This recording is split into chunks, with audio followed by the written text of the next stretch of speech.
Remember when I told you no matter where I go, I'll never leave your side. Assalamualaikum warahmatullahi wabarakatuh. Halo sahabat, kembali lagi di YouTube channel saya. Perkenalkan, nama saya Mega Wardha Putri. Nomor induk mahasiswa C1 channel 19132, Prodi Akuntansi, Fakultas Ekonomi dan Bisnis, Universitas Jambi. Baiklah, pada pembahasan kali ini saya akan menjelaskan materi tentang properti investasi. Simak videonya yuk. Baiklah, langsung saja pembahasan yang pertama yaitu pengertian properti investasi. Jadi, properti investasi ini adalah properti atau tanah atau bangunan atau bagian dari suatu bangunan atau kedua-duanya yang dikuasai oleh pemilik atau lease melalui sewa pembiayaan untuk menghasilkan rental atau untuk kenaikan nilai atau keduanya, dan tidak untuk digunakan dalam produksi atau penyediaan barang atau jasa atau untuk tujuan administratif. Properti investasi ini juga bisa dijual dalam kegiatan usaha sehari-hari.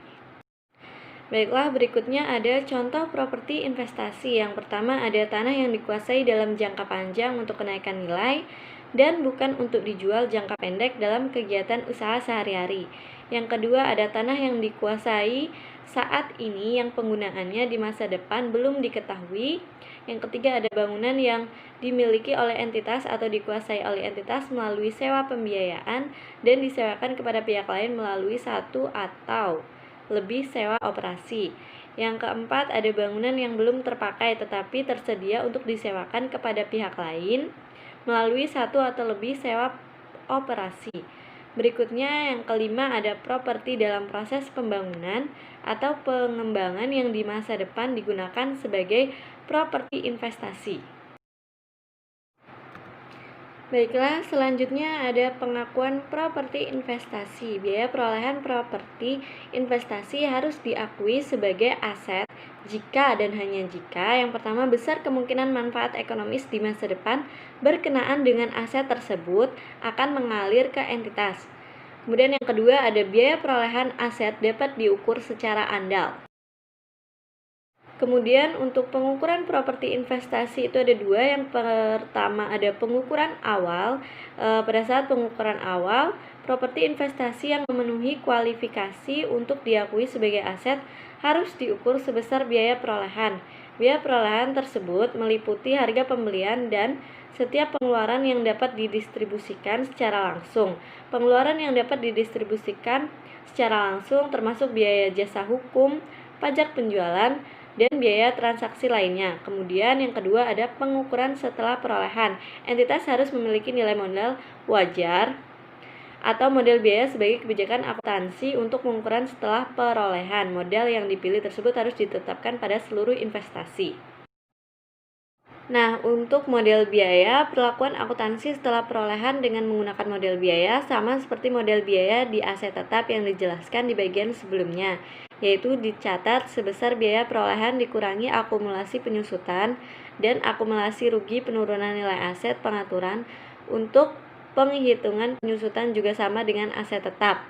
Jika untuk pengukuran setelah pengakuan awal entitas memilih model biaya, seluruh properti investasi harus diukur dengan biaya perolehan sesuai dengan PSAK 16 aset tetap. Dengan demikian, properti investasi yang memang harus disusutkan akan disusutkan dan diuji penurunan nilainya sesuai dengan PSAK 48 penurunan nilai aset. Untuk model nilai wajar properti ini adalah harga yang terjadi dalam transaksi yang wajar di antara para pihak yang sama-sama berkemauan serta memiliki pengetahuan yang memadai mengenai properti yang ditransaksikan. Jika untuk pengukuran setelah pengakuan awal entitas memilih model nilai wajar, seluruh properti investasi harus diukur dengan nilai wajar yang mencerminkan kondisi pasar pada tanggal pelaporan. Keuntungan atau kerugian yang timbul dari perubahan nilai wajar properti investasi diakui dalam laba rugi pada periode terjadinya.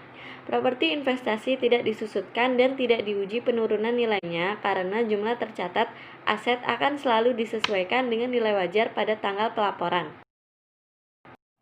Selanjutnya ada penghentian pengakuan. Properti investasi dihentikan pengakuannya pada saat pelepasan atau ketika properti investasi tersebut tidak digunakan lagi secara permanen dan tidak memiliki manfaat ekonomis di masa depan.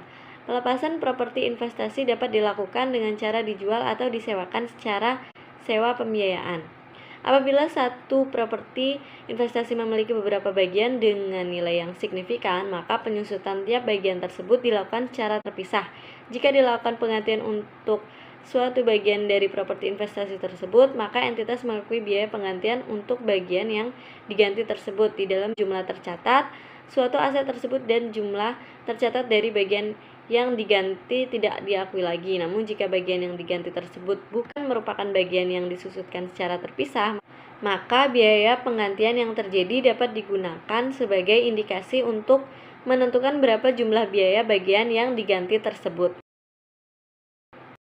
Selanjutnya, untuk pengungkapan properti investasi itu dinilai dari apakah entitas tersebut menerapkan model nilai wajar atau model biaya. Kemudian ada jika menerapkan model nilai wajar, apakah dan dalam keadaan bagaimana hak atas properti yang dikuasai dengan cara sewa operasi diklasifikasikan dan dicatat sebagai properti investasi. Kemudian, apabila pengklasifikasian ini sulit dilakukan, kriteria yang digunakan untuk membedakan properti investasi dengan properti yang digunakan sendiri dan dengan properti yang dimiliki untuk dijual dalam kegiatan usaha sehari-hari. Nah, metode dan asumsi signifikan yang diterapkan dalam menentukan nilai wajar dari properti investasi yang mencakup pernyataan apakah penentuan nilai wajar tersebut didukung oleh bukti pasar atau lebih banyak berdasarkan faktor lain yang harus diungkapkan oleh entitas tersebut karena sifat properti tersebut dan keterbatasan data pasar yang dapat diperbandingkan. Kemudian ada pengungkapan pada model nilai wajar. Entitas yang menerapkan model nilai wajar juga harus mengungkapkan rekonsiliasi antara jumlah tercatat properti investasi pada awal dan akhir periode yang menunjukkan hal-hal seperti berikut ini. Yang pertama, penambahan pengungkapan terpisah untuk penambahan yang dihasilkan dari akuisisi dan penambahan yang dihasilkan dari pengeluaran setelah perolehan yang diakui dalam jumlah tercatat aset. Yang kedua, ada penambahan yang dihasilkan dari akuisisi melalui penggabungan usaha. Yang ketiga, aset yang diklasifikasikan sebagian dimiliki untuk dijual atau masuk dalam sekelompok aset yang akan dilepaskan yang akan diklasifikasikan sebagian dimiliki untuk dijual dan pelepasan lain. Laba atau rugi neto dari penyesuaian terhadap nilai wajar. Sedangkan untuk pengungkapan pada model biaya harus diperhatikan hal-hal seperti berikut ini. Yang pertama, metode penyusunan yang digunakan. Kemudian ada masa manfaat atau tarif penyusutan yang digunakan. Yang ketiga, jumlah tercatat bruto dan akumulasi penyusutan atau agregat dengan akumulasi rugi penurunan nilai pada awal dan akhir periode. Berikutnya ada rekonsiliasi jumlah tercatat properti investasi pada awal dan akhir periode. Dan ada nilai wajar properti investasi. Jika entitas tidak dapat menentukan nilai wajar properti investasi secara andal, entitas mengungkapkan uraian properti investasi, penjelasan mengapa nilai wajar tidak dapat ditentukan secara andal. Kemudian ada apabila mungkin, kisaran estimasi mana nilai wajar kemungkinan besar berada. Baiklah, itu saja yang bisa saya sampaikan. Apabila ada salah kata, saya mohon maaf. Terima kasih telah menyaksikan video ini. Wassalamualaikum warahmatullahi wabarakatuh. Remember that I told you I found my way back home.